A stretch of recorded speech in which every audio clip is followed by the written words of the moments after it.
Welcome everybody to the Lydonia and Pienzo webinar. Really appreciate you all joining today. We have a great session lined up for you. With me on the call, I have Todd Foley, who is our Chief Digital and CISO, and also Dan Leskowitz, who heads their sales and alliances programs at Pienzo. Thanks for joining me, guys. So I'm Dan Leskowitz, as Garrett said. I head up sales and alliances and customer success here at Pienzo. My very quick elevator pitch definition of Pienzo is that we are a no-code, low-code machine learning platform that allows business people to interact with large language models. And so there are two pieces of that I like to break down. One being the large language model component. And so that is exactly what you would expect, what everyone at home expects. It is the types of models that you've been seeing in the news for the past 18 months or so, the types of models that are behind solutions like ChatGPT. And then the business user component really refers to the fact that our platform is no code, low code, so that it is usable by folks who are subject matter experts. They understand the underlying data or process or problem, but maybe don't have a data science background, right? They're not technicians, they're not programmers. I sometimes refer to them as regular humans, and I am one of those folks, right? I can do machine learning within the Pienzo platform, even though I can't code. Todd, can you just tell everybody a little bit about Lydonia and your role here? Sure. Todd Foley. I'm Lydonia's Chief Digital and Information Security Officer. I help lead our efforts at our clients to solve business problems for them, to be able to apply AI, analytic, and also automation technologies to be able to do things that used to be too hard or costly to do quickly and efficiently, but now are a bit easier, and we do that in partnership with Pienzo. Where do we get started with AI? The board is mandating it. My leadership is all over me to try to solve for it, define it, baseline. Can you really talk about where you've seen success and maybe even hit on where some customers fall down and where they see some common challenges and how to avoid those? Yeah, I'll take a step back for a minute and just say that it's a super exciting time to be in AI. But with that excitement comes a lot of hype. So we've been in AI for, 8 years at this point. And prior to ChatGPT, we really had to sort of level down what we were talking about, right? Help folks understand what AI is, what it was capable of, how to use it. I think in the past 18 months, that has sort of reversed, where now folks are coming to us and asking, how do I use AI? But that enthusiasm has created a bit of a frenzy where they're also so excited to use AI and a little bit feel left behind. It does feel like everyone else is using AI, and frankly, that's just not the case, right? I think most of the organizations we come across are stuck in some sort of POC purgatory. They've done some experimentation, maybe they've done it with synthetic data or a small data set, and are really struggling to move it to scale, to production, to enterprise live data. So if I think about it in the context of the hype curve, I think right now we're at the very tippy top, where a lot of organizations are starting to realize there are some bodies buried within large language model use cases, right? And so there's going to be a little bit of a realization and sort of backing off of some of the grandiose LLM use cases. And that kind of gets to the crux of your question, which is where are customers that are seeing success finding that success? Yeah. And that really comes down to the organizations who are tackling discrete business problems and discrete use cases with what I'll refer to as sort of the workhorses of AI, the things that large language models can do really reliably. Those organizations are staying away from some of the more like the falling down stories, which look like, I'm going to stand up a chatbot and point it at my enterprise data, and that's going to magically solve my problem. We know from our customer experiences that just doesn't work for a host of reasons that we'll get into. Any company that's tackling an AI project is already coming at it from the fact that Gartner says something like 75% of IT projects fail. And that doesn't mean the tech doesn't work. It means maybe 3 years down the road, the business person says, I didn't really get what I needed out of that initiative. Right. And when you add to that all of the issues with LLMs being a new technology, there being a lot of misunderstanding out there. It's important to really break down a machine learning project into discrete things that can be measured, rather than just stand up a model. Mm-hmm.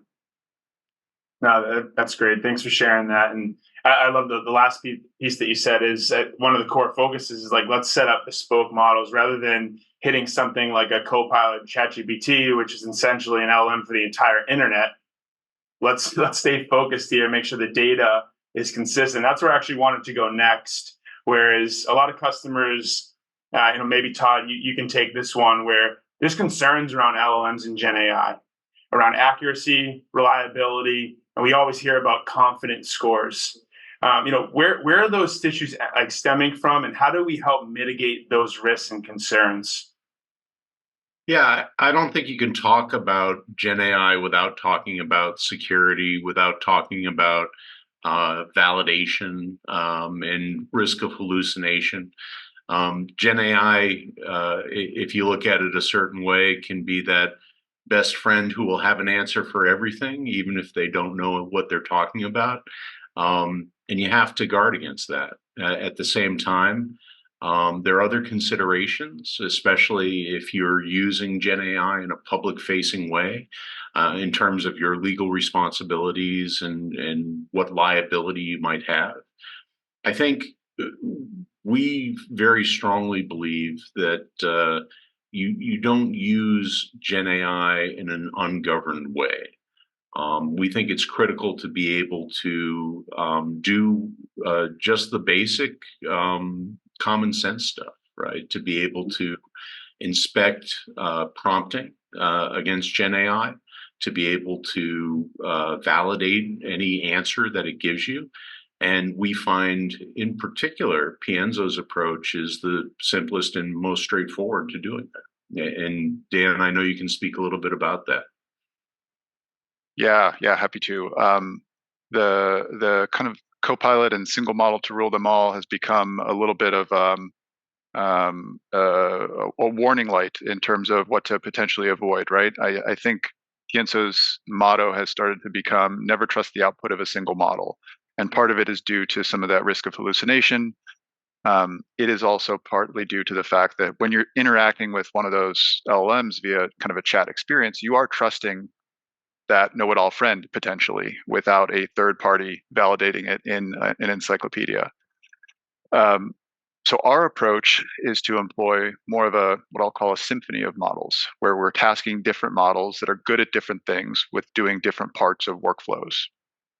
So say, for example, if there was a use case where we're trying to extract a piece of information out of a document or email or what have you, rather than just sending a prompt to GPT-4, what we're actually doing is using a bunch of models to gate the prompt, make sure it's something that we can reliably answer. Does this fall into the purview of that friend, that know-it-all friend?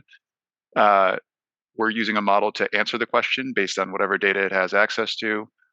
We're using a separate model, an independent model, to verify the results. So to look at the result of that answering model and look at the data separately.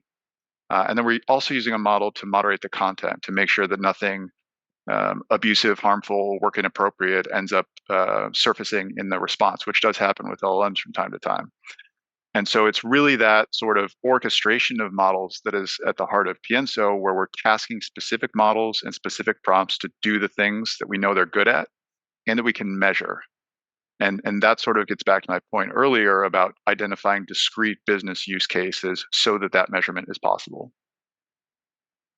I think you couple that with some things we've traditionally done just for API security, right? Being able to do discovery of all Gen AI access within an enterprise, both east, west, and north, south. Being able to monitor that and be proactive about that, leveraging feedback on not just initial confidence scores, but on things like toxicity, and other pieces to make sure that what's being asked is appropriate and it's being done in a way that fits an organization's governance structure. And then to Dan's point, to check it, a few ways from Sunday to make sure that what you're getting for output is not only accurate, but usable. I want to get into something a little bit more flashy for a little bit. So outcomes and ROI, because that's really where a lot of organizations start. Hey, I identified a great use case. I can move faster, so I'm actually increasing top line. I'm able to avoid hiring as I scale by hopefully automating something using AI. I'm reducing errors, improving the customer experience, improving my employee experience. These are different ways that we quantify value for our customers. How does this all relate back to AI, and how can we ensure these outcomes? Yeah, I could take a stab at that, and Todd, love your input. Um, it sort of does come back to picking those discrete use cases and picking things that are measurable. And I'll give you a couple examples of our actual customers who are doing this. It's well trodden territory for them.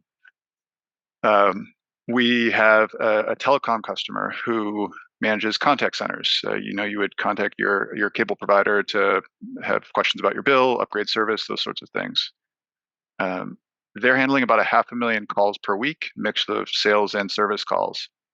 And they're using large language models via the Pienso platform for the discrete use cases of understanding what customers are asking about. What are their problems? What sort of things are they requesting from our organization? Where are they running into friction in the process?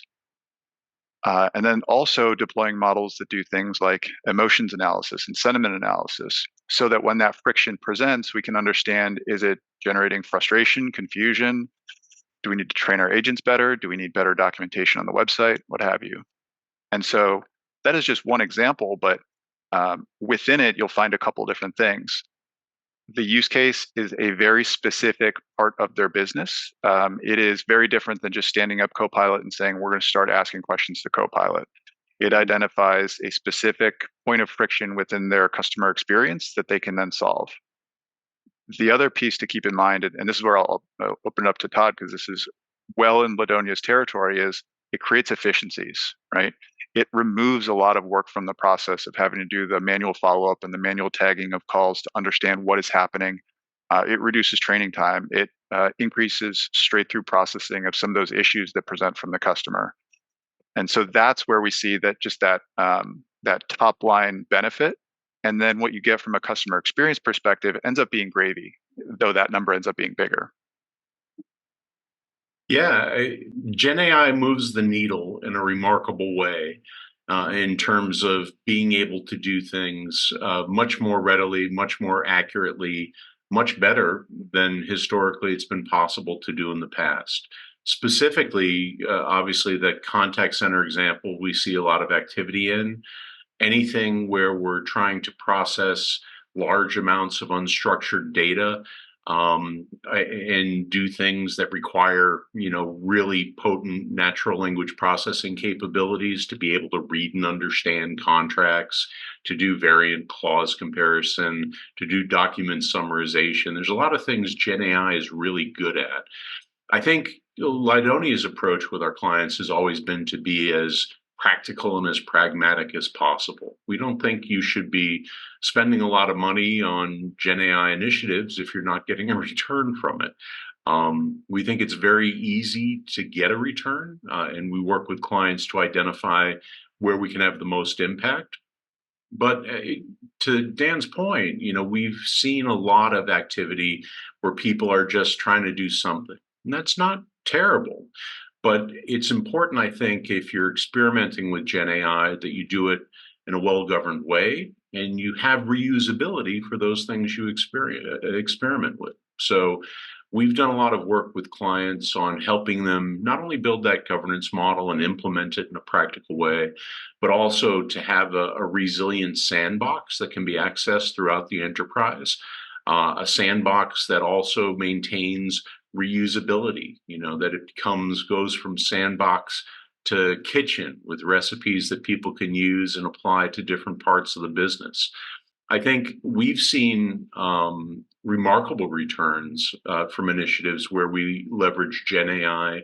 Obviously, with some of those capabilities, the one that comes to mind for Lydonia is a client we worked with to be able to take large amounts of unstructured information, an insurance industry client, to be able to not only mine that to build actuarial data from their actual results, and do that in a way that allowed them to discontinue a third-party data source, and obviously there were savings there, but also to be more accurate and more efficient in scoring and recommendations in a way that had an immediate and material impact on their business. I think, just using Gen AI by itself is usually not the solution, it's the enabler.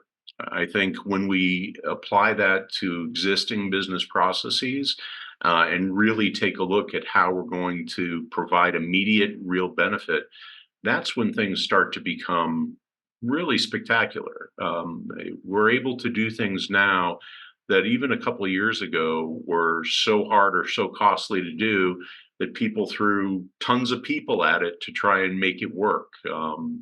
Now, those things are much more straightforward, and they don't require, 2-year project plans. Just Yeah, that's last great. comment on that to agree. Part of what you're referring to, Todd, is what I sometimes refer to as the workhorses of AI. Things like data extraction, classification. I mentioned emotion sentiment analysis. Yep. Summarization is another great example. So these are things that they're discrete tasks that we can reliably set up and then measure accuracy for, rather than asking one LLM to do many things, and you'll get some variability there. Yeah, and that symphony of machine learning models approach is incredibly effective at being able to not only give an answer, but give a confidence score along with that answer. And I think that's critical, and something we see missing in some of the Gen AI things that are out in the marketplace today. So those confidence scores, those are delivered directly to a user if they fall below a certain threshold, right? So you can enable human in the loop. Yeah, so that you can do two things really, so that you can provide information to people so they can perform a human validation step if it's appropriate, but also so that you can have surety of information to do straight through processing as well. Dan, at the beginning, you had mentioned how the idea of the Pienzo tool and really Lydonia's go to market is enabling the business user to leverage these powerful tools. Yeah. Can you talk a little bit about, again, I'm not going to be able to just pull someone from my team right now. How do I get someone enabled to leverage this product, own it, or how do I recruit for it? Like, what's the best strategy around sourcing candidates to own this model and use it? Yeah, so it's a big differentiator for us. So we ran a focus group with several AI leaders from various Fortune 500 companies, and one of the most striking comments was one of the folks who was actually pretty advanced. They've got a decent AI regime set up. He sort of threw up his hands at some point and said, "It is impossible to find resources." What they've sort of resorted to is running traditional devs through AI boot camps to get them familiar and conversant with the new tool sets. And that's great, right? It's great for those people. It's probably great for the organization. Our approach is those data scientists, those machine learning engineers, they will always exist and they'll be very precious resources. Frankly, right now, they're just too precious, right? Everyone wants to do AI and there's only so many to go around, and they're Right. relatively expensive, and it's deservedly so. So our approach is to identify the use cases that are maybe a little bit simpler, right? And that are best served by one of those business subject matter experts who already has an appreciation for the data. In my contact center example, maybe they've grown up in that contact center environment. Maybe at some point they were actually handling the customer service calls.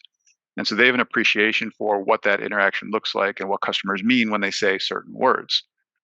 All of that information is what you'd have to translate to a data science team or a consultancy if you were to sort of outsource this ML work.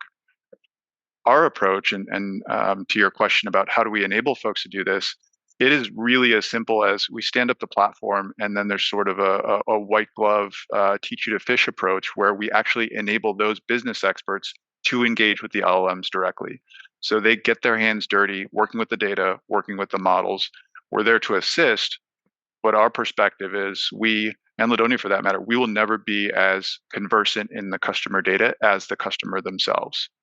And so it starts with identifying the right use case, and then it starts with experimentation. And that is actually one of the philosophically core to Pienso, is that for AI to work well, it requires experimentation.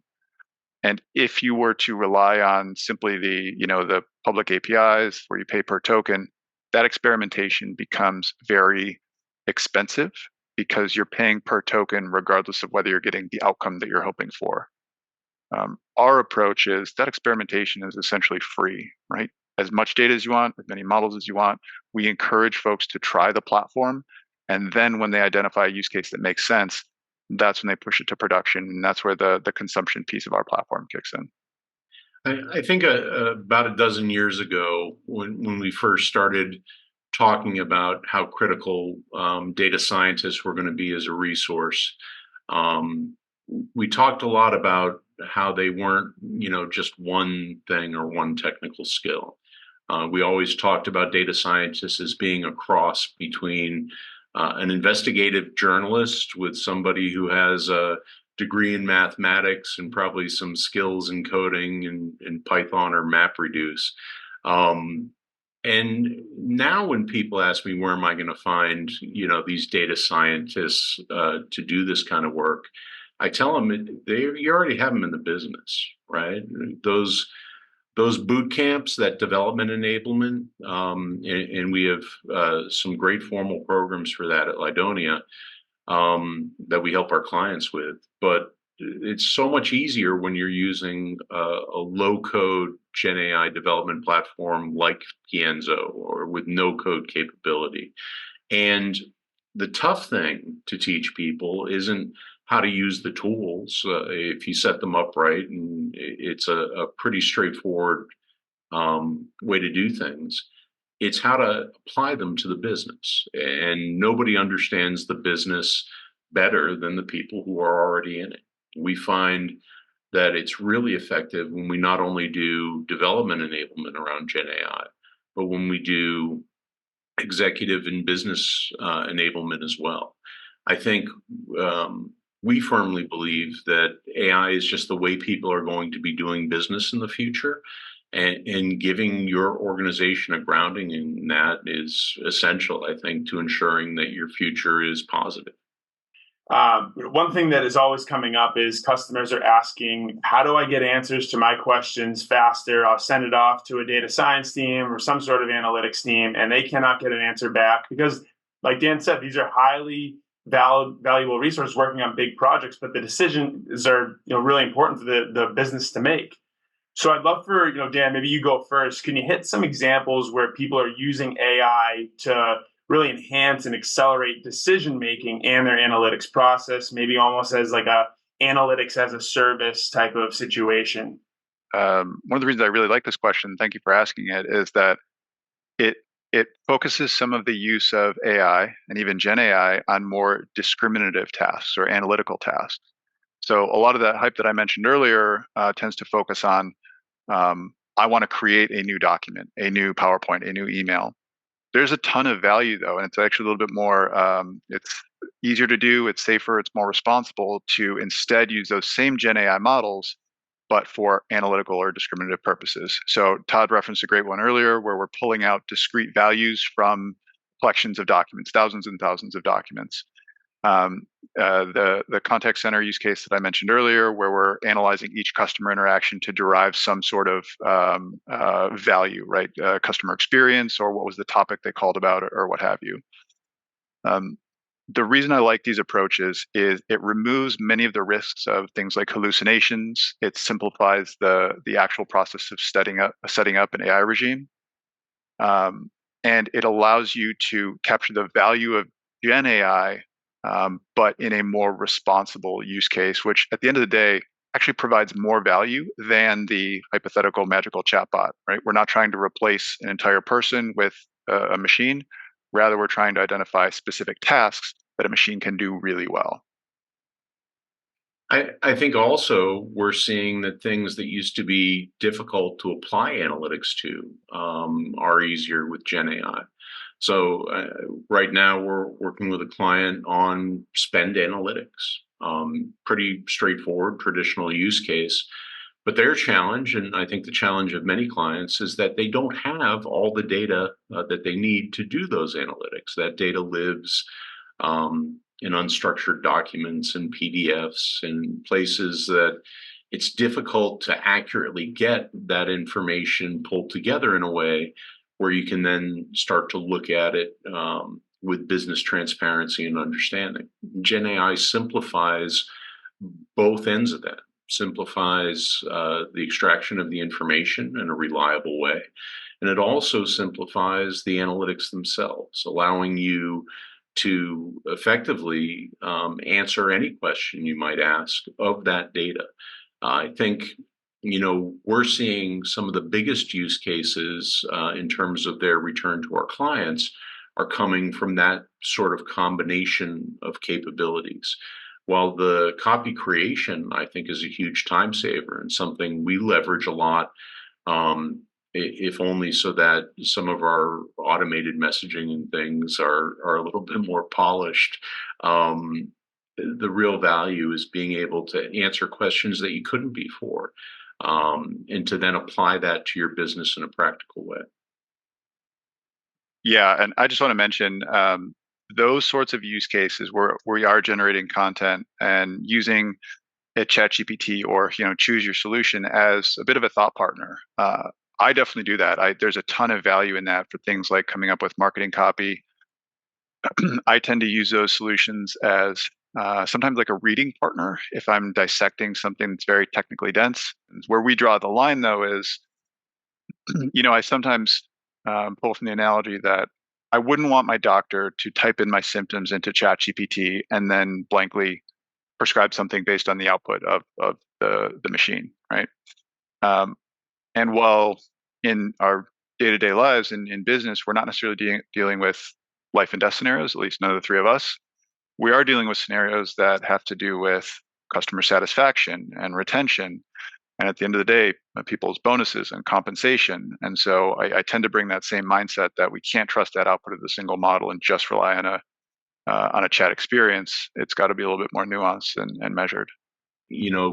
Issues arising from improperly leveraging Gen AI can be an existential threat to brand reputation, even business operations and regulatory compliance. And I think having the right framework to ensure that you're not running that risk is a big deal. Yeah, and I can't let this topic die without mentioning there was recently a big to do in the news where there was an airline, I believe it was Air Canada, public and everything.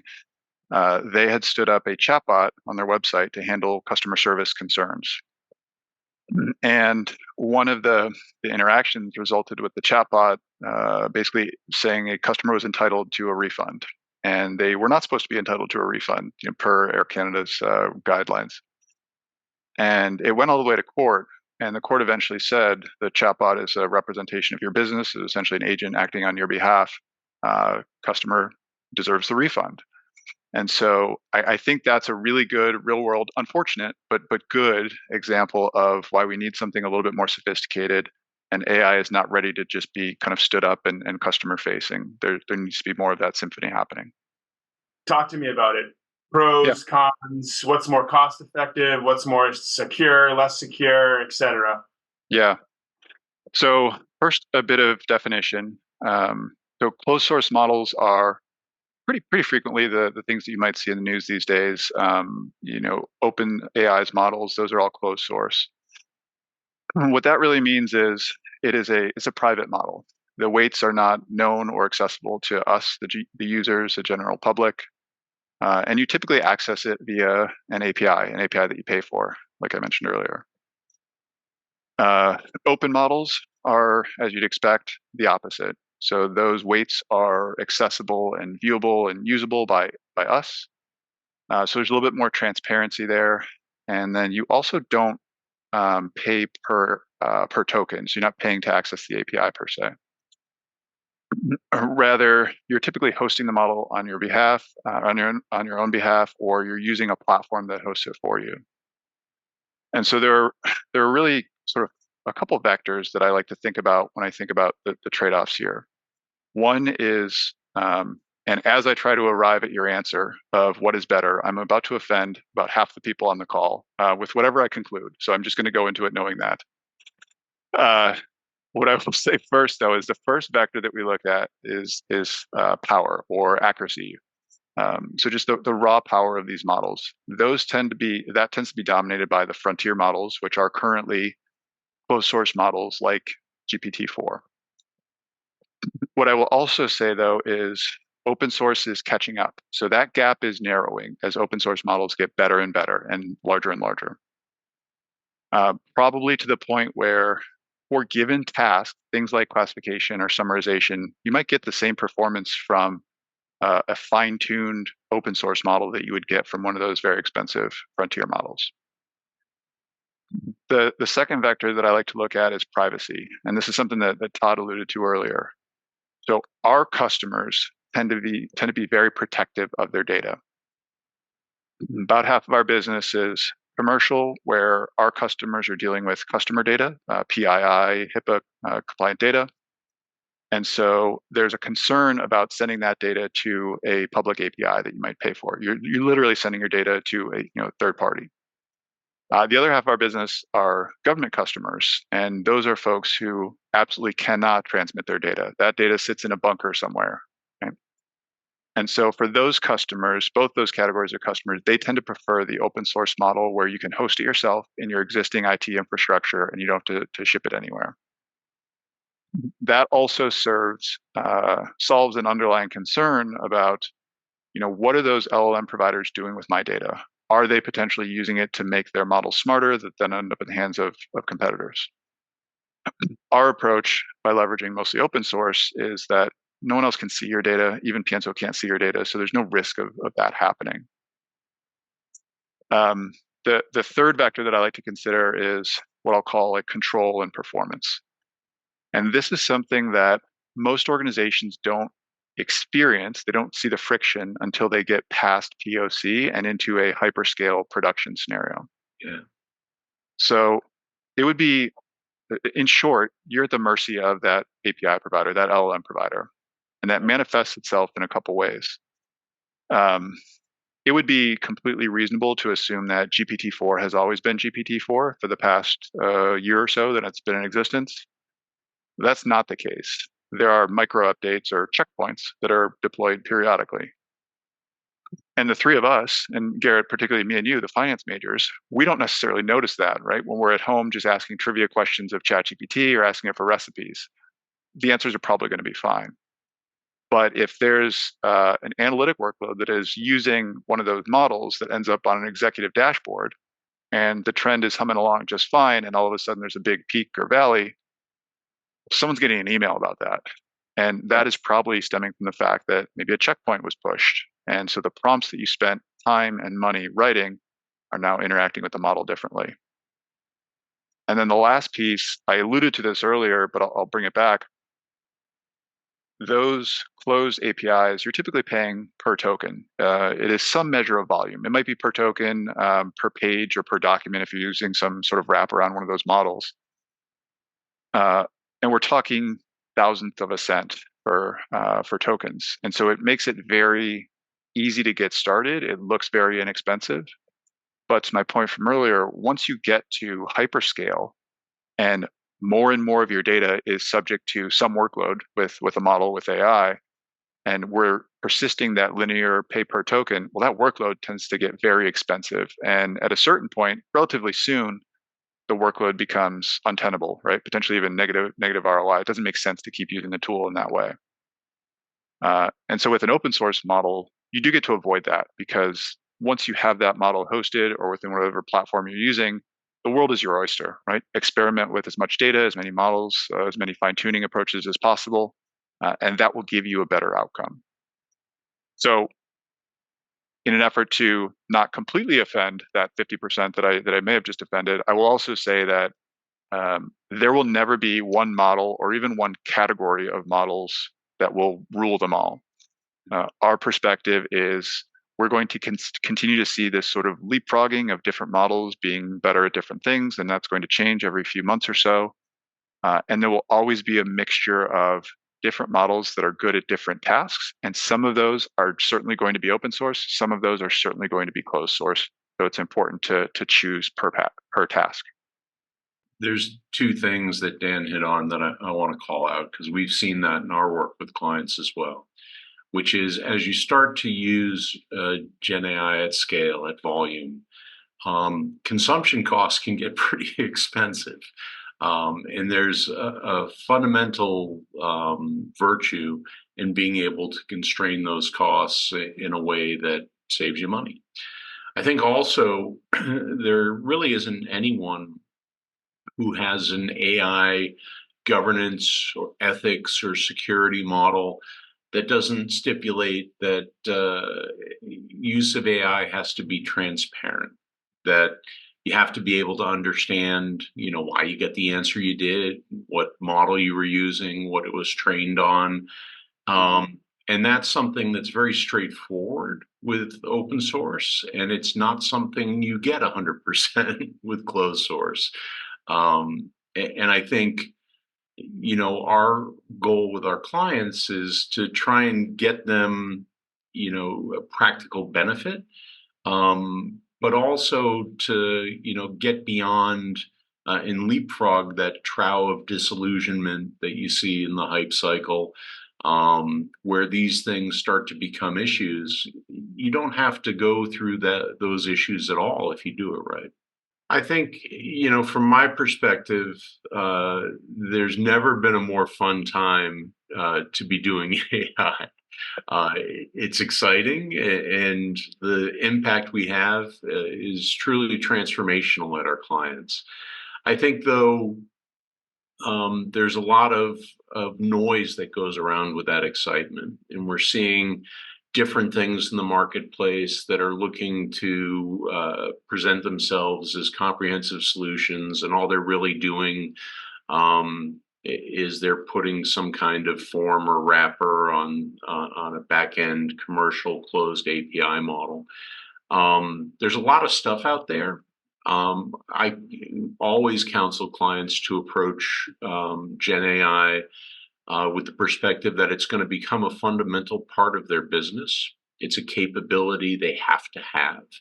And it's something that can be done, if done right, in a secure and governable way. And if you're applying it appropriately, you're gaining some huge wins and practical benefits from your investments in AI.